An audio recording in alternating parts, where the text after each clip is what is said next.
예수께서 다시 바닷가에 나가심에 큰 무리가 나왔거늘 예수께서 그들을 가르치시니라. 또 지나가시다가 알페오의 아들 레위가 세간에 앉아있는 것을 보시고 그에게 이르시되 나를 따르라 하시니 일어나 따르니라. 그의 집에 앉아 잡수실 때에 많은 세리와 죄인들이 예수와 그의 제자들과 함께 앉았으니 이는 그러한 사람들이 많이 있어서 예수를 따름이러라. 바리새인의 서기관들이 예수께서 죄인 및 세리들과 함께 잡수시는 것을 보고 그의 제자들에게 이르되 어찌하여 세리 및 죄인들과 함께 먹는가? 예수께서 들으시고 그들에게 이르시되 건강한 자에게는 의사가 쓸데없고 병든 자에게라야 쓸데있느니라. 나는 의인을 부르러 온 것이 아니요 죄인을 부르러 왔노라 하시니라. 아멘. 자, 이제 오늘은 마가복음 강의 7번째 시간, 왜 그들과 먹는가라는 제목으로 하나님의 말씀 함께 나누도록 하겠습니다. 자, 우리가 마가복음을 이제 살펴보기 시작한 지도 이제 거의 한 달이 다 돼 가는 것 같아요. 처음에 우리 마가복음 말씀을 시작할 때도 그랬지만 우리가 읽는 이 성경이 어느 시대에 어떤 상황 속에서 기록되었는지를 정확하게 알아야, 어느 정도 알고 있어야 이 성경이 뭘 말하고 싶은지를 우리가 정확하게 알 수가 있거든요. 그리고 여러분, 설교라는 것은 여러분들 다 아시겠지만 어떤 목사 한 사람의 어떤 교훈의 이야기, 좋은 말을 전하는 이런 게 설교가 아니에요. 이 성경에서 진짜 하고 싶은 말이 무엇인가를 제가 가지고 있고 공부했던, 그리고 하나님께서 그러니까 저한테 주셨던 역할인 거잖아요. 이게 그런 것들을 가지고 성경에서 이 말을 하기 위해서 이렇게 기록된 거야. 이것을 잘 있는 그대로 전달하는 거, 그게 설교거든요. 근데 여러분들이 오늘 또 조금 그런 배경적인 것들에 대해서 좀 이야기를 나누고 그 다음에 이게 무슨 의미인지에 대해 살펴볼 텐데, 여러분들 그 안에서 쭉 들으시면서 이러한 상황 속에서 그래서 이런 말씀을 이런 말씀했던 거구나, 이렇게 잘 이해하시면서 이 말씀 가운데 들어있는 하나님의 뜻, 그리고 그 하나님의 뜻이 나의 삶에 어떻게 적용되는지 여러분들이 차근차근 잘 그렇게 듣고 또 묵상하고 나아갔으면 좋겠습니다. 아시겠죠? 자, 이제 그런 차원에서 우리 몇 가지 좀 질문을 해볼게요. 지금까지 우리 했던 것들 중에서. 자, 마가복음 누가 기록했을까요? 네, 쉽죠. 마가. 풀네임은 마가 요한이에요. 마가 요한.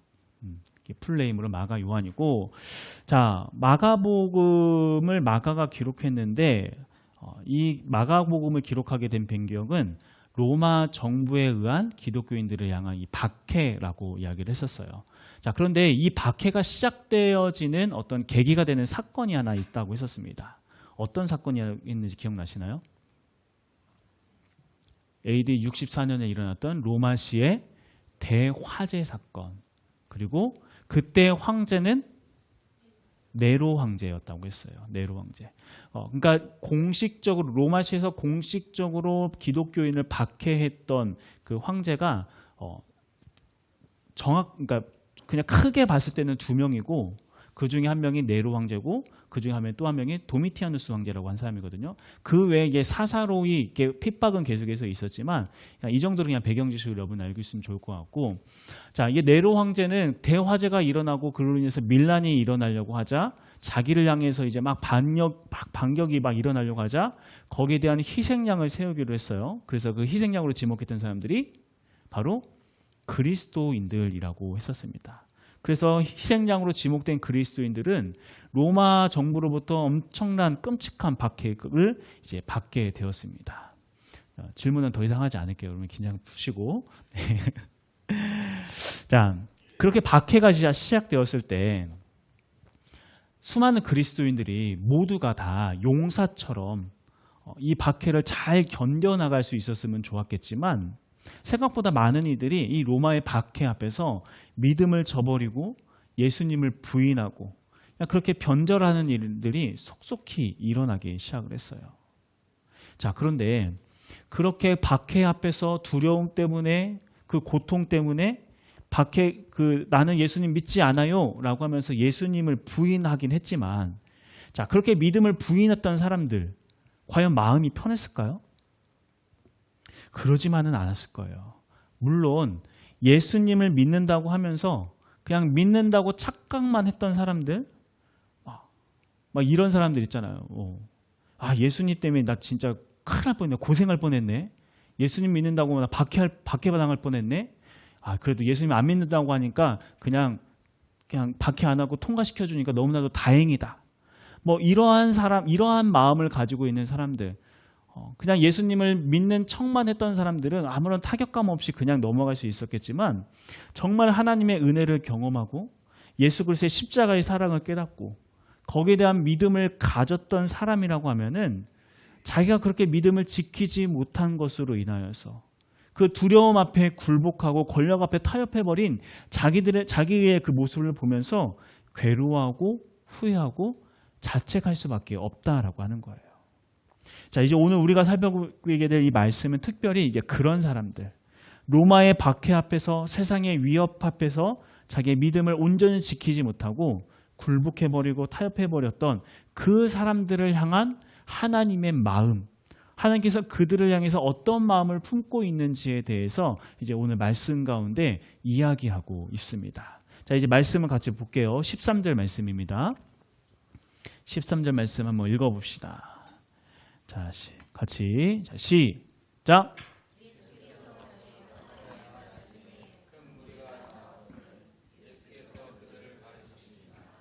자, 우리가 저번 시간에는 베드로의 집에서 예수님이 계실 때 지붕을 뚫고 내려왔던 중풍병자를 고치셨던 그 이야기가 나왔었고, 자, 예수님께서 이제 장소를 옮기셔서 어디로 가셨다고 하고 있죠?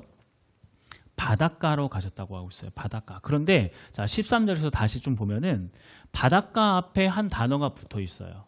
뭐라고 하고 있죠?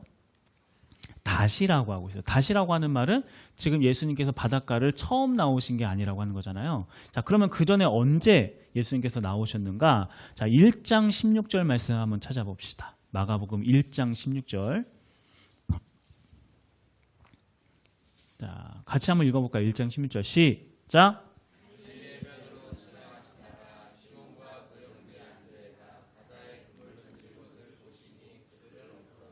자, 언제 나가셨어요? 제자들을 부르실 때, 첫 번째 제자를 부르실 때 그 부르셨던 장소가 바닷가라고 이야기했었습니다. 즉, 예수님 아버지로부터 내려왔던 그 생업, 고기 잡는 일 말고는, 그러니까 먹고 사는 것 말고는 다른 것을 생각할 수 없었던 그 제자들의 인생 가운데 찾아가셔서 예수님께서는 그들을 위대한 사명의 자리로 부르셨었는데, 그 장소가 바로 어디였다? 바닷가였다. 자, 그렇다고 하면, 자, 오늘 예수님께서 이렇게 바닷가에 나가셨다라고 하는 것을 우리가 예수님께서 뭘 하기 위해 바닷가에 나가셨다라는 것을 짐작할 수 있을까요?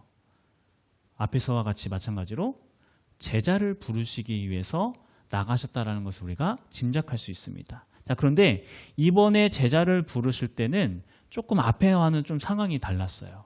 어떻게 상황이 달랐는가? 우리 14절 말씀 한번 읽어봅시다. 14절. 자, 시작. 또 지나시다가 알페오의 아들 레위가 세간에 앉아 있는 것을 보시고 그에게 이르시되 나를 따르라 하시니 일어나 따르니라. 자, 우리가 짐작했던 대로 예수님께서 바닷가에서, 이곳 바닷가에서도 제자를 부르셨어요. 누구를 부르셨다? 알페오의 아들 레위를 새로운 제자로 부르셨다. 자, 그런데 이 레위가 어디에 앉아 있었다고 하고 있죠? 세관이 뭐 하는 데일까요? 네, 맞아요. 세금 걷는 데요. 세금 걷는 데. 자, 이 세금 걷는 데에 레위가 앉아 있었던 이유는 레위의 직업이 세리였기 때문에 그래요. 여러분 많이 들어보셨겠지만 당시 시대의 세리는 이스라엘 사람들로부터 굉장히 큰 비난과 어떠한 정말 그 멸시를 당하는 그런 직업이었어요. 왜 그런가 하면 당시 이스라엘은 로마의 지배를 받고 있었거든요. 로마의 지배를 받고 있다는 것은 이제 정기적으로 세금을 내야만 했었습니다. 그런데 이 로마에서는 세금 걷는 일을 로마 사람한테 시키는 게 아니라 누구한테 시켰냐면은 그 이스라엘 사람들 중에서 한 명을 선택해서 그 사람에게 세금을 걷도록 했어요. 그런데 또 웃긴 게 뭐냐면은 그렇게 사람을 시켜서 세금을 거두면은 뭘 줘야 돼요? 월급을 줘야 하잖아요. 근데 로마에서는 세리들한테 월급을 주지 않았어요. 그러면 이 세리들은 그 자기들의 이 돈을 어디서 챙겨야 돼요? 예, 세금. 그러니까 로마시에서 그 딱 지정해둔 세금 그 이상의 어떤 가중한 세금을 덧붙여 가지고 그래서 사람들에게 그것을 막 뜯어내는 거예요. 그리고 그 뜯어낸 돈을 일부는 로마시에다 낼 것은 딱 내고 나머지 돈은 다 어떻게 해요? 예, 인마이 포켓. 자기가 이것을 이렇게 먹는 거예요. 그래도 그 양이 세금의 어떤 그 금액을 그러니까 자기가 그냥 붙여가지고 거두라고 하면은 로마 정부에 힘입어서 야, 로마에서 이렇게 거두라고 했어.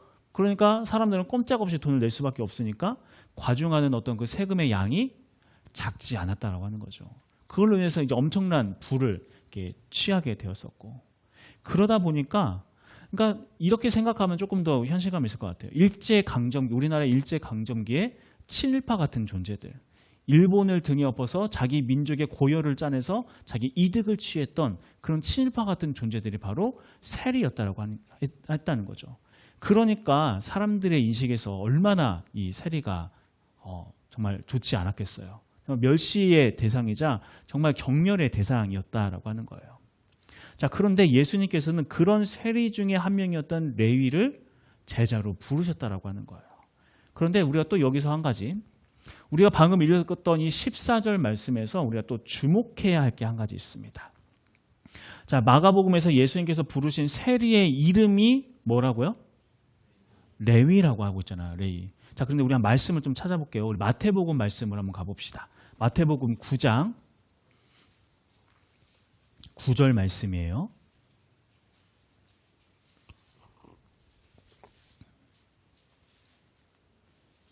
오늘 딱 책 넘기는 소리가 되게 좋은데요. 되게 오랜만에 들어보는 듯한 느낌이네요. 마태복음 9장 9절 말씀 한번 읽어봅시다. 시작.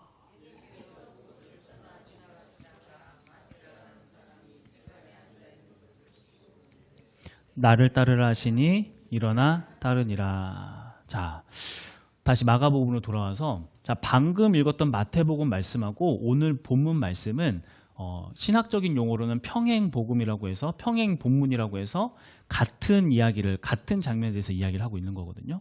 자, 그런데 마태복음에서는 예수님께서 부른 사람의 이름을 뭐라고 하고 있어요? 마태. 여기서 마태는 마태복음을 기록한 마태를 이야기하고 있는 거예요.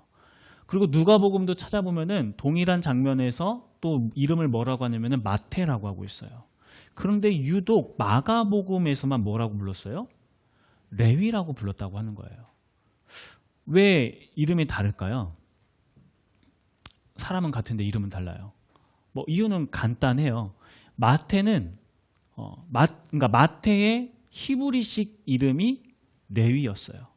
무슨 말인가 하면은 우리나라도 이제 외국에 가서 이렇게 사는 사람들 보면은 밖에서 뭐 미국에 가서 산다고 하면 미국식 이름, 밖에서 사용하는 외부적으로 사용하는 미국식 이름이 있잖아요. 뭐 제임스, 뭐 폴, 뭐 이런 식으로 미국식 이름이 있는데 집 안에서는 또 뭐 또 사용하는 또 이름들 또 따로 한국식 이름이 있잖아요. 뭐 춘삼이, 뭐 춘길이 뭐 이런 이름들. 또 뭐 춘삼 씨가 또 막 방송 보고 그러지 않겠죠? 어쨌든, 그러니까 이런 식으로. 이 이스라엘 사람들도 히브리식 이름과 헬라식 이름을 같이 가지고 있었어요. 그래서 마태의 어떤 대중적으로 사용하는 그 이름은 마태, 헬라식 이름 마태, 그리고 가정에서 사용하는 이름, 히브리식 이름이 레위였다라고 하는 거예요. 자, 그런데 이 두 가지 이름이 있는 건 뭐 어쨌든 뭐 그들의 그냥 문화 속에서 그런가 보구나 할 수 있는데 왜 유독 마태복음이나 누가복음에서는 마태라는 이름을 사용했는데 이 마가복음에서만 레위라는 이름을 사용하고 있는 걸까? 왜 그럴까요? 여기에는 마가복음을 기록한 이 마가가 분명한 의도를 가지고 그 이름을 사용한 거거든요. 이스라엘에서는 보통 그 자녀들의 이름을 지을 때 자기 가문의 조상들의 이름을 따서 이름을 짓는 경우가 굉장히 많아요.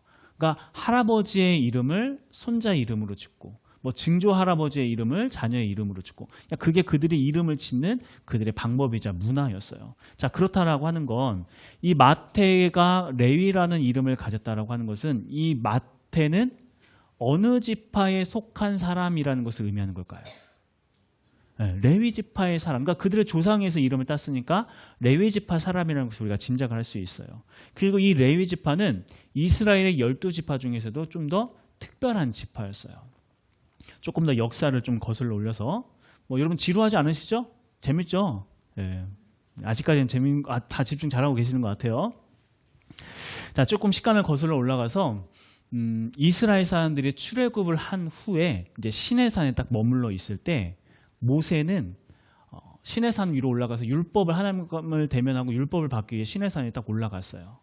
근데 모세가 그렇게 올라가서 내려오지 않고 시간이 오래 지나자 사람들이 불안해지기 시작을 하는 거예요. 그래서 사람들이 뭘 만들었죠? 금송아지를 만들어 놓고 이게 우리를 애굽에서부터 이끌어낸 여호와 하나님이다 라고 하면서 막 그 금송아지 앞에서 춤을 추면서 예배하면서 제물을 갖다 바치면서 막 우상 숭배를 하기 시작을 하는 거예요. 거의 수많은 그 대부분의 이스라엘 사람들이. 그런데 그러한 우상 숭배가 일어나는 그 와중에서도 그 무리에 휩쓸리지 않고 끝까지 묵묵히 자기의 믿음을, 신앙을 지키고 있다가 모세가 내려와서 하나님 편에 설 자는 나에게 나오라 라고 이야기했을 때 나왔던 한 지파가 있었어요. 그 지파가 어떤 지파일까요? 그게 바로 레위 지파였어요. 그리고 모세의 명령에 따라서 그 우상 숭배하는 자들을 직접 자기들의 손으로 처단했던 사람들이 바로 레위 지파였습니다. 이 사건으로 인해서 레위 지파는 하나님 앞에 특별히 구별되어서 제사장 지파의 어떤으로서의 존재감을, 정체성을 갖게 되었어요. 이게 레위 지파가 되었던 이유였습니다. 자, 그런데 이제 다시 오늘 본문으로 말씀을 돌아와서 이러한 제사장 지파의 사람으로 구별되었던 레위 지파에 속해 있었던 레위, 마태. 이 마태가 지금 무슨 일을 하고 있는 거예요? 민족의 배신자가 되어서 로마에 붙어가지고 자기 종족의 고열을 짜내는 그 세리 일을 하고 있었다라고 하는 거예요. 그러니까 이 레위라는 이름 자체가 그가 하고 있는 일과 너무나도 모순적이었다라고 하는 거죠. 바로 우리는 여기서 마가복음을 기록했던 이 마가가 마태라는 이름이 아니라 레위라는 이름을 사용한 그 의도를 짐작할 수 있는 거예요. 자, 처음 이야기했던 것처럼 마가복음이 기록됐던 시대는 수많은 그리스도인들이 로마로부터 엄청난 박해를 받았던 그 시대였습니다. 그러한 로마의 박해를 견디지 못해서 수많은 사람들이 예수님을 부인하고 배교하기 시작을 했어요. 나 살겠다고. 그래도 살아남아야 하지 않겠냐고 하면서 그렇게 수많은 사람들이 믿음을 저버렸어요. 하지만 이야기했던 것처럼 그렇게 예수님을 향한 진짜 믿음을 가졌던 사람들은 예수님을 부인했을 때 그 마음에 딱 부인하는 순간 그 마음에 있는 예수님을 향한 믿음이 정말 한순간에 다 사라져버리는가? 그렇지 않다라고 하는 거예요. 그러니까 살기 위해서 두려움 때문에, 연약함 때문에 그 핍박 앞에 굴복하긴 했지만 그렇다고 그 마음속에 있었던 예수님을 향한 믿음과 사랑과 이것들이 한순간에 다 사라진 것은 아니었다라고 하는 거예요. 그러니까 더 괴로운 거예요. 마음이. 믿음대로 살아야 하는 거 잘 아는데, 믿음의 용사로 살아가야 한다는 거 너무나도 잘 알고 있는데, 어떤 때는 순교까지 각오하면서 기꺼이 그 길을 걸어가야 하는 거 너무나도 잘 알고 있는데 너무 겁나서, 너무 두려워서 그렇게 하지 못하고, 그래서 타협하고 변절하고 예수님을 부인하고 결국 자기 생명 유지를 위해서 예수님을 그냥 버려버렸던 자기들의 모습을 보면서 자괴감을 느끼게 되는 거예요. 그러면서 스스로 이제 묻게 되는 거죠. 하나님께서 이렇게 믿음을 저버린 나도 다시 회복시킬 수 있을까? 이런 나를 하나님께서 다시 용서하실 수 있을까? 나는 그렇게 나 살겠다고 예수님을 배신하고 교회를 배신하고 수많은 성도들을 배신했는데 이런 나도 용서받을 수 있을까? 자, 이러한 자괴감에 빠져 있는 자들에게 이제 오늘 본문 말씀이 들려지는 거예요. 바로 레위라는 이름을 가진 세리, 이 모순적인 존재를 보면서 자기들의 모습을 보는 거예요. 자기들을. 하나님의 거룩한 제사장으로 부르심을 받았던 자가, 하나님부터 구별함을 받았던 그 제사장의 거룩한 직분을 받았던 자가 자기 살기 위해서, 자기 생명 부지를 위해서, 자기 이기심을 위해서 신앙을 저버리고 자기 민족도 저버리고 그냥 로마에 붙어가지고 그 권력 앞에 붙어서 변절자의 모습을 살아가는 그 모습. 그러니까 마가복음 시대의 사람들은 이 레위의 모습을 보면서 바로 자기들의 모습을 마치 거울 보듯이 보고 있는 거예요. 아, 이 레위가 바로 나구나. 이 모순적인 존재가 바로 나구나. 자, 그런데 중요한 건 뭐냐면은 오늘 본문 말씀에서 그런 모순적인 존재인 레위에게 누가 찾아가셨다고요? 예수님께서 찾아가셨다는 거예요. 예수님께서. 그래서 예수님께서 찾아가셔서 뭐라고 하셨다고요? 우리 14절 말씀 다시 한번 읽어볼까요? 14절 다시 시작.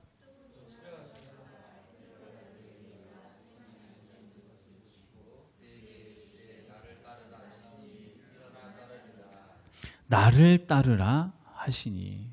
다시 나를 따르라고 말씀하셨다라고 하는 거예요. 그리고 그렇게 나를 따르라 부르신 것을 넘어서 그 다음에 또 무슨 일을 하셨는가? 15절 말씀도 읽어봅시다. 자, 시작.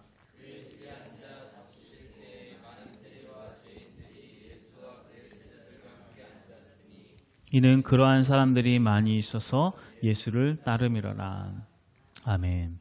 유대인들에게 있어서 식사를 누구랑 하는가는 굉장히 중요한 문제예요. 우리가 생각하는 것과는 차원이 다를 정도로 그들은 식사를 누구랑 하느냐를 굉장히 중요하게 생각합니다. 그들은 자기와 함께하는 공동체의 사람, 자기 민족의 사람이 아니면은 절대로 식사를 같이 하지 않았어요. 자, 그런데 지금 예수님께서 레위 집에 가셔서 뭘 하셨다고 하고 있어요? 수많은 죄인들과 세리들과 함께 식사를 하셨다라고 하는 거예요. 자, 이렇게 예수님께서 그들과 함께 식사를 하셨다는 게 도대체 뭘 의미하는 걸까? 바로 그 세리와 죄인들이 예수님 본인과 같은 공동체에 속했다라는 것을 예수님께서 그 식사 자리를 통하여서 선포하고 계시는 거예요. 너희들은 나와 같이 하나님 나라에 속한 자들이다. 너희들은 너 살겠다고, 네 목숨 유지하겠다고 배신하고 그렇게 떠나갔지만 그럼에도 불구하고 나는 다시 너희들을 나의 공동체의 하나로서, 하나님 나라의 백성으로서 나는 너희를 그렇게 회복시키길 원한다. 그런 의미에서 예수님께서 그들과 함께 식사를 함께 하셨다는 겁니다. 자, 이러한 예수님의 모습, 그렇게 죄인들과 함께 식사하는 모습을 보면서 불만을 가졌던 이들이 있었어요. 16절 말씀 보니까 바리새인의 서기관들이 예수께서 죄인 및 세리들과 함께 잡수신 것을 보고 그의 제자들에게 이르시되 어찌하여 세리 및 죄인들과 함께 먹는가? 이때까지만 하더라도 예수님 사역 초반에는 바리새인들과 서기관들이 예수님에 대해서 이때까지는 반감을 갖지 않았어요. 오히려 호기심을 가지고 있었어요.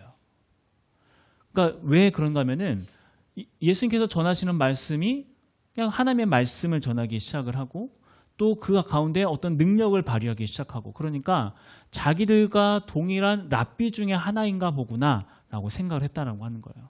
자, 그렇다고 하면은 예수님께서 만약 식사를 한다고 하면 누구랑 같이 식사를 해야 한다는 거예요?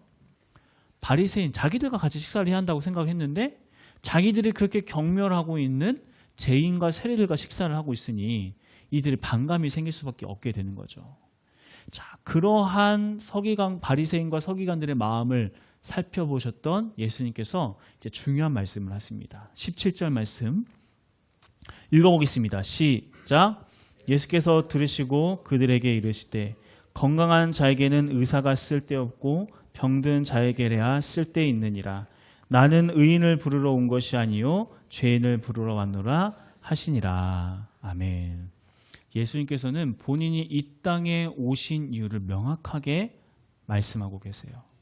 스스로 건강하다고, 흠잡을 거 없다고, 나 나름대로 신앙생활 잘하고 있다고 착각하고 있는 그 바리새인과 서기관들이 아니라 현실의 장벽 앞에서 연약함으로 인하여서 자기의 믿음을 끝까지 지키지 못하고 굴복했던 자들, 그래서 세상에 손가락질 당하면서 자기 민족 사람들에게 손가락질 당하면서 자기 스스로도 민망해서 참아 다시 주님 앞에 나아가지 못하고 있는 그러한 자들, 그러면서도 여전히 마음 한구석에서는 하나님을 향한 믿음을 붙잡고 회복하고 싶고 다시 믿음대로 살고자 하는 그런 열망을 품고 있는 그러한 자들, 바로 그러한 죄인들을 부르시기 위해서 내가 이 땅에 왔다. 이 말씀을 전하고 계신다라고 하는 거예요. 그리고 그렇게 세리 레위를 찾아가셔서 그를 부르셔서 레위를 다시 레위다운 모습으로 회복시키신 예수님께서는 그 마가복음 시대에 핍박 앞에서 굴복해서 믿음을 저버렸던 이들에게 지금 동일하게 이 말씀을 가지고 이야기하고 계시는 거예요. 14절 말씀을 다시 한번 읽어봅시다. 14절. 자, 읽습니다. 시작. 또 지나가시다가 알페오의 아들 레위가 세간에 앉아있는 것을 보시고 그에게 이르시되 나를 따르라 하시니 일어나 따르리라. 아멘. 나를 따르라 말씀했더니 다시 따랐다라고 이야기하고 있습니다. 바로 이 말씀 한 구절이 그렇게 예수님을 믿고 걷고 함께 따라갔던 자들, 그러다가 넘어졌던 수많은 자들, 그 사람들을 위로하고 그들의 믿음을 회복시켜 왔던 거예요. 그리고 예수님께서는 이러한 마가복음 말씀을 통하여서도 지금 오늘 우리에게도 동일하게 말씀하고 계세요. 자, 우리 또한 다 그렇잖아요. 우리가 어떻게 살아야 하는지, 어떤 삶을 하나님께서 기뻐하시는지 뻔히 다 알고 있죠. 하나님이 기뻐하시는 모습은 어떤 모습인지, 내가 가족들에게 어떻게 대하기를 원하고, 내가 주변의 사람들에게 어떻게 대하기를 원하고, 내가 사회생활을 하면서 뭐 하면서 어떻게 살아가야 하는지 너무나도 잘 알고 있는데 우리는 왜 그렇게 살지 못하죠? 우리들이 가지고 있는 이기심이, 그리고 세상을 향한 이 두려움이 우리로 하여금 하나님의 뜻대로 살지 못하게 계속 우리를 넘어뜨린다고 하는 거예요. 그리고 우리는 그런 위협 앞에서 수없이 많이 무너지고 넘어져 왔어요. 어쩔 때는 하나님 앞에 더 이상 민망해서 나가지도 못할 정도로, 용서를 구하는 것조차 민망해서 나가지 못할 정도로 그렇게 마음까지 무너져 버린 그런 우리들의 모습들. 이러면 안 되는 거 아는데, 이렇게 해야 하는데, 뻔히 아는데도 믿음대로 살지 못하는 우리들의 모습 너무나도 많이 있잖아요. 그래서 도대체 이제는 어떻게 회복해야 하는 건가? 어떻게 돌아가야 하는 건가? 그런 우리를 향하여서 예수님께서 오늘 말씀을 통해 우리에게 다시 이야기하시는 거예요. 뭐라고 하시는가? 나를 따르라. 그 세관 앞에 앉아서 계속해서 거기에서 세관으로서 살아가려고 하지 말고, 레위야, 너 레위잖아. 다시 나를 따라야지. 나를 따르라. 지금 우리를 그렇게 부르고 계신다고 하는 거예요. 그리고 그러한 부르심 앞에 어떻게 반응해야 우리의 삶에 변화가 있어요? 예수를 따르니라. 나를 따르라고 말씀하시는 그 예수님의 말씀에 순종해서 그 길을 따라가기 시작할 때 다시 우리들의 삶 가운데 회복이 일어나게 된다라고 하는 거예요. 자, 그렇다면 우리가 이제 마지막으로 예수님을 따른다는 것은 도대체 뭔가? 예수님을 따른다는 것. 이제 오늘 우리가 또 첫 주일을 맞이해서 또 우리 성찬을 또 함께 나누게 됩니다. 성찬이라는 것 자체가 예수님과 함께 식탁을 나누는 그런 것을 의미해요. 예수님과 함께 식사를 한다라고 하는 것. 자, 함께 식사를 한다는 게 뭘 의미한다고 했죠? 예수님과 같은 공동체에 속했다라고 하는 것.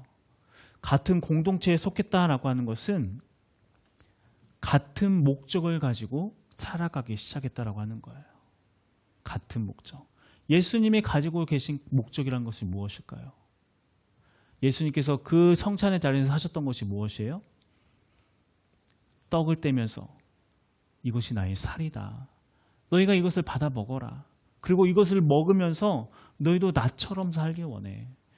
내가 이 떡으로 너희 배를 채우는 것처럼, 나의 살로 너희 배를 채우는 것처럼 너희도 바로 그 일을 했으면 좋겠어. 그리고 예수 그리스도의 그 포도주를 나누면서 또 뭐라고 말씀하셨어요? 이건 나의 피야. 너희의 생명을 살리기 위한 나의 피야. 내가 너희를 위하여서 나의 생명을, 나의 피를 기꺼이 쏟았던 것처럼 너희도 그런 삶을 살아라. 우리가 그렇게 예수님께서 찢어주신 이 살과 예수님께서 흘리신 그 보혈을 우리가 먹으면서 거기서부터 나오는 에너지를 가지고 우리가 예수님께서 이 땅에서 하셨을 그 일을 행하기 시작하는 거. 예수님께서 하셨을 말을 하고 예수님께서 하셨을 행동을 하고 예수님께서 하셨을 그 선행을 하면서 그 십자가의 은혜로부터 나오는 그 에너지를 가지고 살아가기 시작하는 거. 그게 바로 우리가 다시 레위로 다시 회복시켰던 것처럼 우리를 하나님의 백성으로서 다시 회복하는 길이라고 오늘 우리에게 말씀하고 계시는 거예요. 우리가 성찬을 받을 때 그렇게 좀 무거운 마음을 가지고 들었으면 좋겠어요. 하나님, 나 또 넘어졌어요. 나 저번 주에 그렇게 살지 않기로 내가 작정했었는데 결단했었는데 또 넘어졌어요. 그래서 하나님 앞에 나와서 용서해달라고 말하는 것 좀 민망해요. 하지만 그래도 주님, 내가 주님 외에는 갈 곳이 없기 때문에 내가 주님밖에는 내가 다른 어떠한 살아갈 수 있는 방법이 없기 때문에 또다시 주님 앞에 나왔습니다. 주님께서 또다시 나를 따르라 말씀하시는 그 말씀 붙잡고 믿음으로 내가 다시 그 길 걸어가겠습니다. 주님, 내가 주님의 살을 먹으면서 주님의 피를 마시면서 내가 이것 가지고 여기서부터 나오는 그 은혜와 사랑의 힘으로 다시 한번 예수님의 제자다운 삶을 살아가게 하여 주시옵소서. 이러한 고백이 우리의 입술에서 성찬을 나누는 우리의 모든 삶의 모습 가운데 나타날 수 있게 간절히 소망합니다. 이러한 우리를 향한 하나님의 부르심, 예수님의 부르심, 나를 따르라 아멘으로 응답할 수 있는 우리 모든 포도원교회 성도님 되시길 간절히 소망합니다.